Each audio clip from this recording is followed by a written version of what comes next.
ಈ ಮಾಸದಲ್ಲಿ ಬದಲಾವಣೆ ತರುವ ದಿನಾಂಕಗಳು 2, 4, 8, 10, 12, 14, 26 ಮತ್ತು 28. ಈ ದಿನಾಂಕಗಳನ್ನು ಒಂದೆಡೆ ಬರೆದುಕೊಂಡು ಆ ದಿನಾಂಕಗಳಲ್ಲಿ ಯಾವ ರೀತಿ ಬದಲಾವಣೆ ಆಗುತ್ತದೆ ಎಂಬುದನ್ನು ತಾವು ತಿಳಿದುಕೊಳ್ಳಬೇಕು.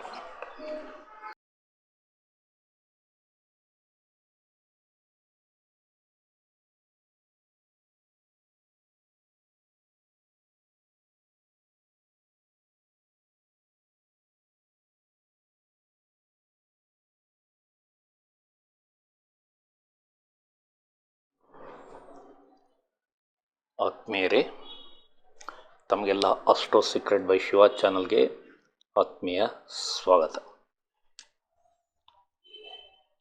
ತಾವೆಲ್ಲ ಪ್ರೀತಿ ಮತ್ತು ವಿಶ್ವಾಸದಿಂದ ಈ ಚಾನಲನ್ನು ವೀಕ್ಷಣೆ ಮಾಡುತ್ತಿದ್ದೀರಿ.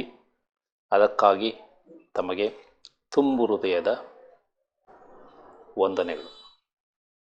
ತಮಗೆಲ್ಲ ಯುಗಾದಿ ಹಬ್ಬದ ಹಾರ್ದಿಕ ಶುಭಾಶಯಗಳು. ಈ ಚಾನಲ್ನಲ್ಲಿ ಜ್ಯೋತಿಷ್ಯದ ಬಗ್ಗೆ ಪ್ರತಿಯೊಂದು ಮಾಸದಲ್ಲಿ ಯಾವ ರೀತಿ ಬದಲಾವಣೆ ಆಗುತ್ತದೆ ಎಂಬುದರ ಬಗ್ಗೆ ಸಂಕ್ಷಿಪ್ತವಾಗಿ ಪ್ರತಿಯೊಂದು ರಾಶಿ ಅಥವಾ ಲಗ್ನಕ್ಕೆ ವಿವರಗಳನ್ನು ಕೊಡುತ್ತಿದ್ದೇನೆ. ಇವುಗಳನ್ನು ಉಪಯೋಗಿಸಿಕೊಂಡು ಮತ್ತು ನಾನು ಪ್ರತಿಯೊಂದು ಮಾಸದಲ್ಲಿಯೂ ತಿಳಿಸಿರುವ ದಿನಾಂಕಗಳಂದು ಯಾವ ರೀತಿ ತಮ್ಮ ಜೀವನದಲ್ಲಿ ಬದಲಾವಣೆಗಳು ಆಗುತ್ತವೆ ಎಂಬುದನ್ನು ತಿಳಿದುಕೊಂಡು ತಾವು ಯಶಸ್ವಿಯಾಗಲಿ ಎಂಬುದು ನನ್ನ ಆರೈಕೆ. ಈ ವಿಡಿಯೋಗಳನ್ನು ತಾವು ಆದಷ್ಟು ಕೊನೆಯವರೆಗೂ ನೋಡಿ ಇದರಲ್ಲಿರುವ ವಿಷಯಗಳನ್ನು ಅರ್ಥ ಮಾಡಿಕೊಳ್ಳಿ. ಇದು ನನ್ನ ನಮ್ರ ವಿನಂತಿ. ಈಗ ಏಪ್ರಿಲ್ 2025 ಭವಿಷ್ಯವನ್ನು ತಿಳಿದುಕೊಳ್ಳೋಣ. ಈ ಮಾಸದಲ್ಲಿ ಬದಲಾವಣೆ ತರುವ ದಿನಾಂಕಗಳು 2, 4, 8, 10, 12, 14, 26 ಮತ್ತು 28. ಈ ದಿನಾಂಕಗಳನ್ನು ಒಂದೆಡೆ ಬರೆದುಕೊಂಡು ಆ ದಿನಾಂಕಗಳಲ್ಲಿ ಯಾವ ರೀತಿ ಬದಲಾವಣೆ ಆಗುತ್ತದೆ ಎಂಬುದನ್ನು ತಾವು ತಿಳಿದುಕೊಳ್ಳಬೇಕು. ಕಳೆದ ಮಾರ್ಚ್ ತಿಂಗಳ ಭವಿಷ್ಯವನ್ನು ತಿಳಿಸುವಾಗ ನಾನು 2, 4, 5, 15, 18, 19 ಮತ್ತು 29 ದಿನಾಂಕಗಳ ಬಗ್ಗೆ ಉಲ್ಲೇಖ ಮಾಡಿದ್ದೆ. ಆ ದಿನಾಂಕಗಳೆಂದೇ ಅಥವಾ ಆ ದಿನಾಂಕ ಕಳೆದ ನಂತರ ಯಾವ ರೀತಿ ತಮ್ಮ ಜೀವನದಲ್ಲಿ ಹಲವಾರು ವ್ಯಕ್ತಿಗಳ ಜೀವನದಲ್ಲಿ ಯಾವ ರೀತಿ ಬದಲಾವಣೆ ಆಗಿದೆ ಎಂಬುದನ್ನು ಈಗ ಸಂಕ್ಷಿಪ್ತವಾಗಿ ನೋಡೋಣ.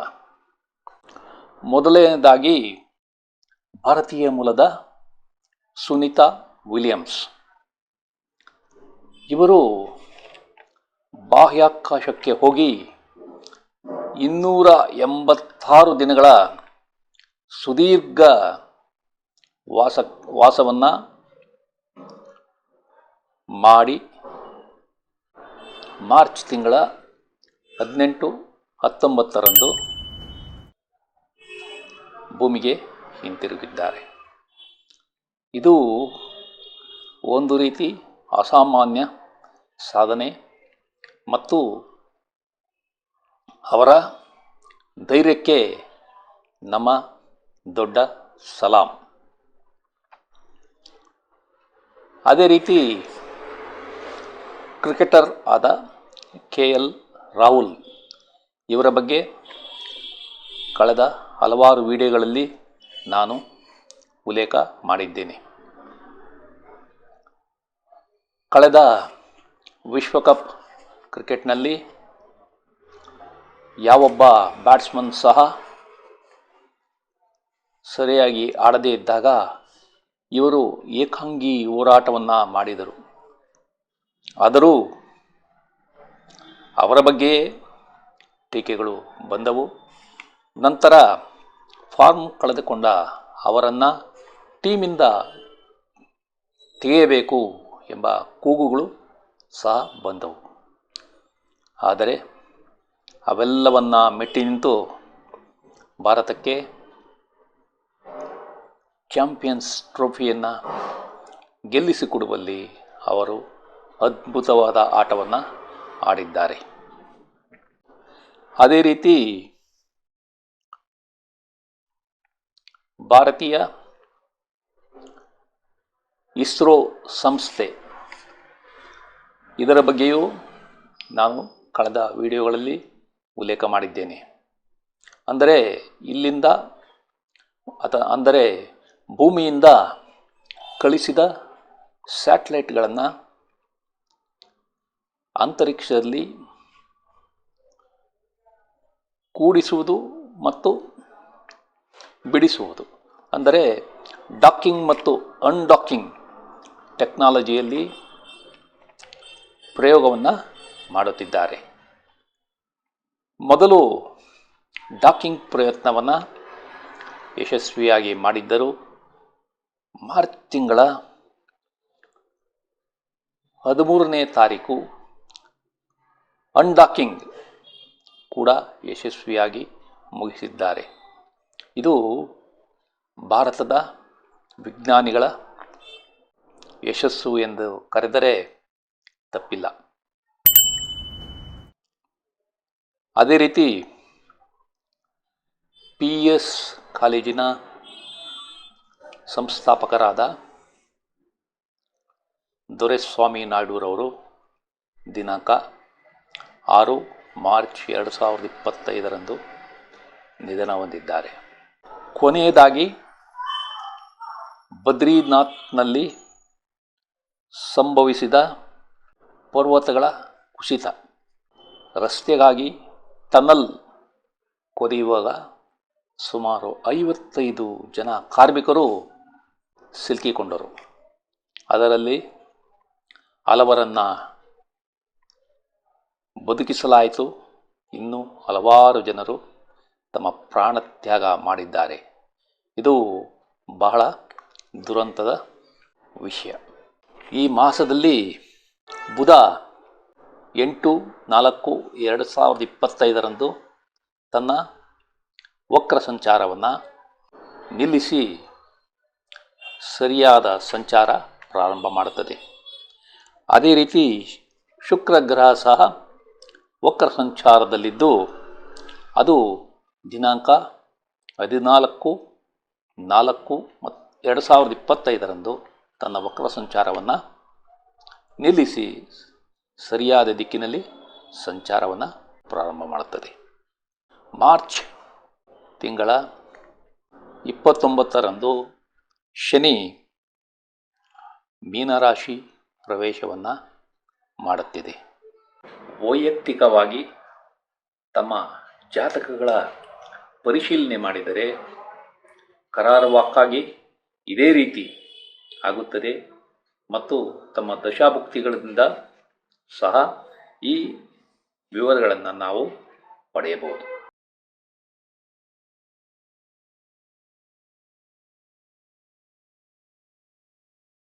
ನಿಮಗೆ ಈ ಅವಧಿಯಲ್ಲಿ ಕೆಲಸ ಮಾಡುವ ಹುಮ್ಮಸ್ಸು ಚೆನ್ನಾಗಿರುತ್ತೆ.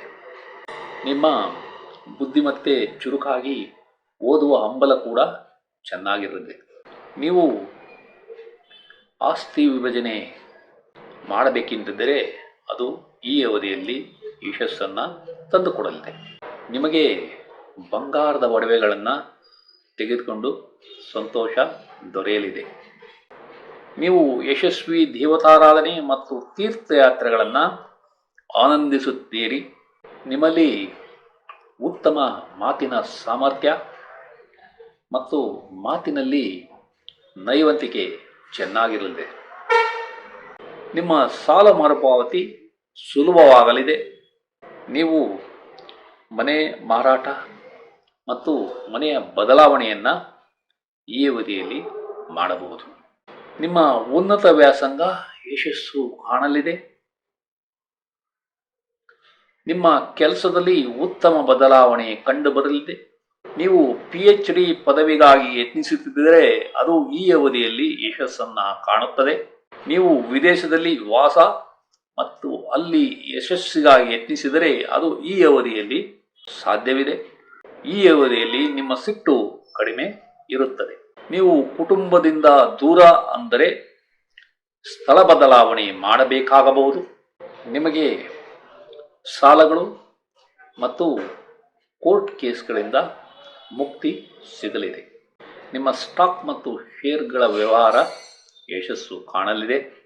ನಿಮಗೆ ವ್ಯಾಪಾರದಲ್ಲಿ ಅಥವಾ ಕಚೇರಿಯಲ್ಲಿ ಬಾಕಿ ಬರಬೇಕಾದ ಹಣ ನಿಮ್ಮ ಕೈ ಸೇರಲಿದೆ. ನಿಮ್ಮ ತಂದೆಯ ಕೆಲಸ ಮತ್ತು ವ್ಯಾಪಾರದಲ್ಲಿ ಯಶಸ್ಸು ಸಿಗಲಿದೆ. ನಿಮಗೆ ಕೆಲಸದಲ್ಲಿ ಯಶಸ್ಸು ಸಿಗಲಿದೆ. ನಿಮಗೆ ಕಾರ್ಮಿಕರ ಸಹಕಾರ ಚೆನ್ನಾಗಿ ಸಿಗಲಿದೆ. ನೀವು ಸಾಲ ಕೊಟ್ಟ ಹಣ ಈ ಅವಧಿಯಲ್ಲಿ ವಾಪಸ್ ಸಿಗಲಿದೆ.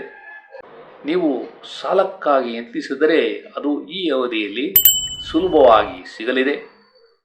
ನಿಮ್ಮ ವ್ಯಕ್ತಿತ್ವ ಮತ್ತು ಬುದ್ಧಿಶಕ್ತಿ ಈ ಅವಧಿಯಲ್ಲಿ ಚೆನ್ನಾಗಿರಲಿದೆ. ನಿಮ್ಮ ಹಾಸ್ಟೆಲ್ನಲ್ಲಿರುವ ಮಕ್ಕಳು ಯಶಸ್ಸನ್ನು ಕಾಣುತ್ತಾರೆ. ನಿಮ್ಮ ದ್ವೇಷ ಮತ್ತು ಅಸೂಯೆ ಈ ಅವಧಿಯಲ್ಲಿ ಕಡಿಮೆ ಇರಲಿದೆ. ನಿಮ್ಮ ವಿದೇಶಿ ಸಹಭಾಗಿತ್ವ ಕಷ್ಟಕರವಾಗಲಿದೆ. ನಿಮ್ಮ ಆಕಾಂಕ್ಷೆಗಳು ಮತ್ತು ಬಯಕೆಗಳು ಈ ಅವಧಿಯಲ್ಲಿ ಈಡೇರುವುದಿಲ್ಲ. ನೀವು ಯಾವುದಾದರೊಂದು ಕಾರಣಕ್ಕೆ ಆಸ್ಪತ್ರೆ ಸೇರಿದ್ದರೆ ಅಲ್ಲಿಂದ ಬಿಡುಗಡೆ ನಿಧಾನವಾಗಲಿದೆ.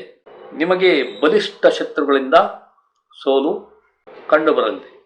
ನಿಮ್ಮ ಸ್ನೇಹಿತರು, ಹಿಂಬಾಲಕರು ಮತ್ತು ಸಹೋದ್ಯೋಗಿಗಳಿಂದ ನಿರೀಕ್ಷಿತ ಮಟ್ಟದ ಸಹಾಯ ದೊರೆಯುವುದಿಲ್ಲ.